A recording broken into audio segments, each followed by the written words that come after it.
ये रफ़ी साहब के उस गाने का किस्सा है। अगर आप हिंदी फिल्मों के 10 मशहूर गानों की सूची बनाएंगे तो उनमें से एक गाना ये होगा। मगर जब ये गाना रिकॉर्ड हो रहा था तो एक लेजेंड एक्टर चाहते थे कि इसको मुकेश जी गाएं, मगर ये मुमकिन नहीं हो पाया। ये गाना रफ़ी साहब की आवाज़ में ही लोगों के बीच में आया। क्या था इस गाने का पूरा किस्सा, ये आज मैं आपको बताऊंगा। दोस्तों, चैनल को सब्सक्राइब कीजिएगा, बेल आइकन भी प्रेस कीजिएगा ताकि नोटिफिकेशंस आप तक पहुंचती रहे। नमस्कार, मैं महेश कोहली बॉलीवुड संगीत के सफर से।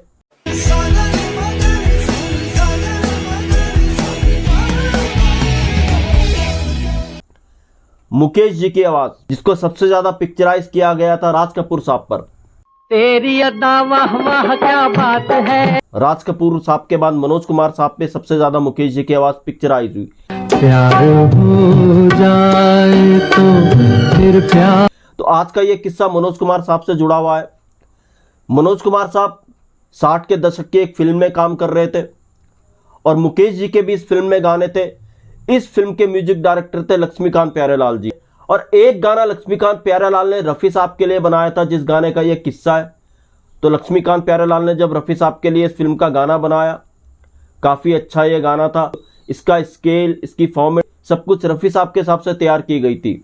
इस गाने की रिकॉर्डिंग की जब बारी आई, लक्ष्मीकांत प्यारेलाल इस गाने को जब रिकॉर्ड कर रहे थे, जब मनोज कुमार साहब को पता चला कि लक्ष्मीकांत प्यारेलाल इस गाने को रफ़ी साहब से गवा रहे हैं, तो उन्होंने लक्ष्मीकांत प्यारेलाल से कांटेक्ट किया और उनको कहा इस गाने को आप मुकेश जी से गवाइए। लक्ष्मीकांत प्यारेलाल ने मनोज कुमार को समझाया ये मुमकिन नहीं हो सकता, ये गाना रफ़ी साहब के हिसाब से बनाया गया है और रफ़ी साहब इसको गा सकते हैं। मगर मनोज कुमार साहब नहीं माने। उन्होंने लक्ष्मीकांत प्यारेलाल से फिर कहा कि इसमें मुकेश जी से आप गवाइए, रफ़ी साहब को हटा दीजिए। मगर यहाँ पर लक्ष्मीकांत प्यारेलाल अड़ गए और उन्होंने मनोज कुमार साहब को साफ कह दिया कि इस गाने को गाएंगे तो रफ़ी साहब ही गाएंगे। मनोज कुमार साहब यहीं नहीं रुके, उन्होंने इस फिल्म के डायरेक्टर जो राजा नवाते थे उनसे कांटेक्ट किया और डायरेक्टर को कहा कि इस गाने को आप मुकेश जी से गवाएं और मुकेश जी इस गाने के लिए बेहतर रहेंगे। अब राजा नवाते को भी लगा कि लक्ष्मीकांत प्यारेलाल ने जिस तरीके का गाना बना रखा है वो रफ़ी साहब के लिए बनाया है। अब राजा नवाते की ट्यूनिंग मनोज कुमार से अच्छी थी। उन्होंने मनोज कुमार को कहा देखो, इसके लिए प्रोड्यूसर से बात करो। इसके फिल्म के प्रोड्यूसर थे ए नाडियादवाला। मनोज कुमार प्रोड्यूसर ए नाडियादवाला के पास गए। प्रोड्यूसर नाडियादवाला को भी अप्रोच किया कि आप मुकेश जी से इस गाने को गवाएं। अब प्रोड्यूसर ए नाडियादवाला को पता था इस गाने का किस्सा क्या हो रहा है, मनोज कुमार साहब क्या चाह रहे हैं और लक्ष्मीकांत प्यारेलाल ने ये गाना कैसा बनाया है। उन्होंने मनोज कुमार साहब को समझाया। Manoj Kumar legend producer director, उपकार उनकी आ चुकी थी, तो ए नाडियादवाला को भी पता था, वो रेस्पेक्ट किया करते थे मनोज कुमार साहब की। और मनोज कुमार साहब ने सोचा था ए नाडियादवाला से वो ये काम करवा लेंगे। मगर ए नाडियादवाला ने मनोज कुमार साहब को समझाया, देखिए जैसा लक्ष्मीकांत प्यारेलाल कर रहे हैं उनको करने दीजिए, रफ़ी साहब से इस गाने को गवाने दीजिए।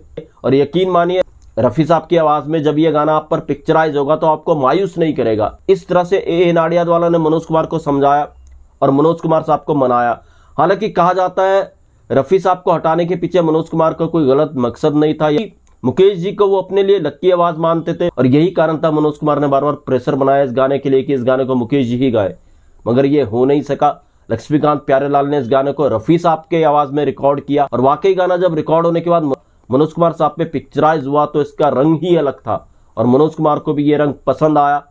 जी हाँ, ये गाना था फिल्म पत्थर के सनम का, जो 1967 में आई थी। और गाना इसी फिल्म का टाइटल सॉन्ग था, पत्थर के सनम तुझे हमने मोहब्बत का खुदा जाना। पत्थर के सनम तुझे। ये गाना बताने की जरूरत नहीं है कितना पॉपुलर ये गाना है, एवरग्रीन ये सॉन्ग है, अमर ये गाना है।